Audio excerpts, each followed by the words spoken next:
During a time when Americans rarely considered how people of other cultures live their lives, one person proved that understanding cultures is essential to understanding your own. This was Margaret Mead. Margaret Mead's exploration of societies in the South Pacific demonstrated how human behavior varies based on culture, revolutionizing both American viewpoints and modern anthropology.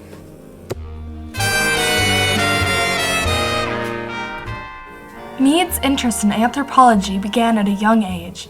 Born in Philadelphia on December 16, 1901, to progressive social scientist parents, Mead's curiosity was sparked through studies of her mother's. Mead was an observant child. Because her parents were both educators, Mead was taught to contemplate the world around her and kept several journals documenting her life. When it came time to go to college, Mead attended DePauw University for a year, later transferring to Barnard in 1920.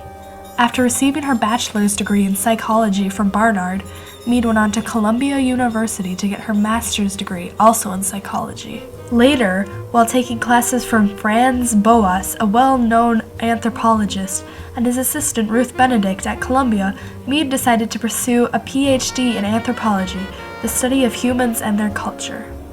Anthropology had begun to materialize in the 1860s after Charles Darwin's theory of evolution linked human ancestry to apes.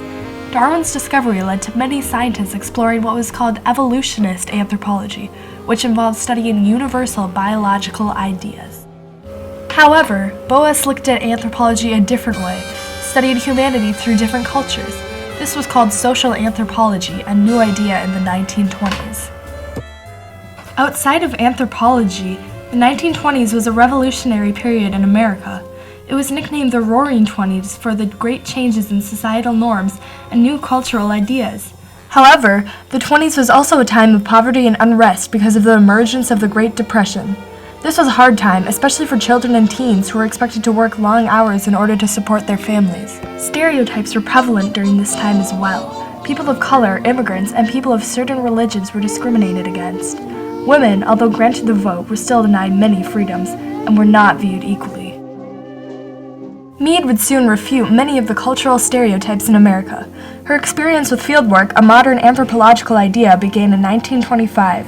Boas decided to send her to American Samoa, an isolated island outside of the modern world. The overarching purpose of the study was to determine whether human behavior was primarily biologically or culturally induced.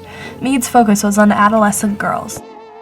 Through conversing with 68 girls and taking notes, Mead discovered that Samoans had a much easier transition into adulthood than American teens. Samoan culture was more open sexually, and teens often had many sexual relationships. Society was also more carefree for teens, and Mead found that Samoan teens lacked the typical anger and storminess of those of America. This led Mead to believe the unwillingness to let American teens grow up at their own pace or teach them about love, sex, and birth was a cultural norm, negatively impacting American teens' development. Mead returned to America in 1926 and in 1928 published Coming of Age in Samoa, a book describing her research and conclusions about adolescence. The book quickly gained popularity in America. Following the publishing of her book in 1928, Mead set off for her next field study, this time in Manus, Papua New Guinea. She wanted to study children in pre-literate cultures and whether their development depended on their environment. Through collecting over 35,000 drawings made by children of New Guinea, Mead found children drew only realistic depictions of life around them, despite the supernatural being a big part of adult life in the culture. Based on the study, Mead refuted the idea that animism is a universal developmental stage, as the children did not believe in the supernatural. She also argued against the idea that primitive societies are more childlike because what is considered childlike depends on the culture. Mead published the book Growing Up in New Guinea to describe her research in 1930, which was another successful book in the market. In 1931, Mead decided to return to New Guinea with her then-husband Gregory Bateson.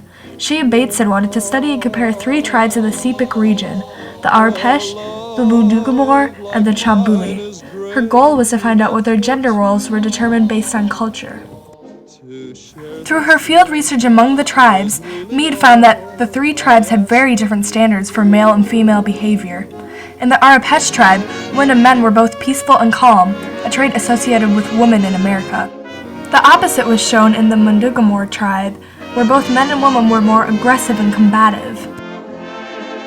The Chambuli tribe was the most surprising, as women were the dominant gender. The men relied on them and were very emotional, a characteristic linked to women in America. This led Mead to draw the conclusion that gender roles were largely culturally determined, going against the American view at the time that women were inferior biologically.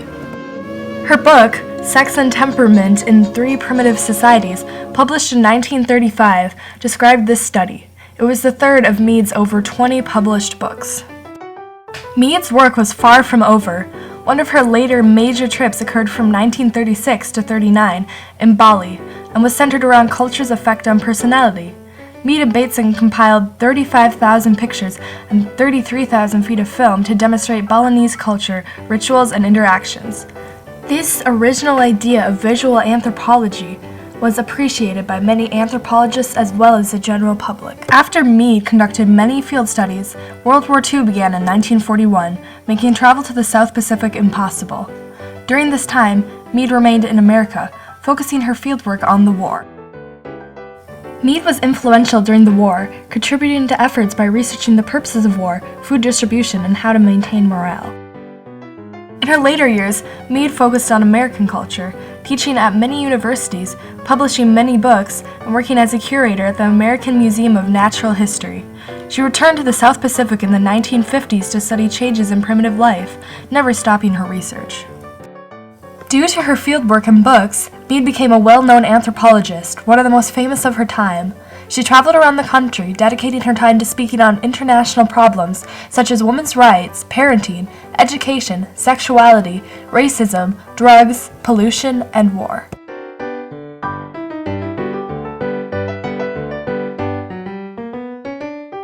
A main part of Mead's lectures focused on the importance of understanding other cultures and how Americans can learn from them. The word tolerate's a good word to use if a Republican's thinking about a Democrat or a Democrat about a Republican. They got to tolerate each other's differences because they feel differently about important things. People of different religions have to tolerate their differences of opinion. But other cultures are other whole things, other whole ways of life which we have to learn to appreciate. One of Mead's most promising messages to society during her time was that culture and societal norms can be changed. During a period of time when many citizens had given up hope for change in society, Mead was convinced social problems could be overcome. Though many valued Mead's work, she was also a controversial figure.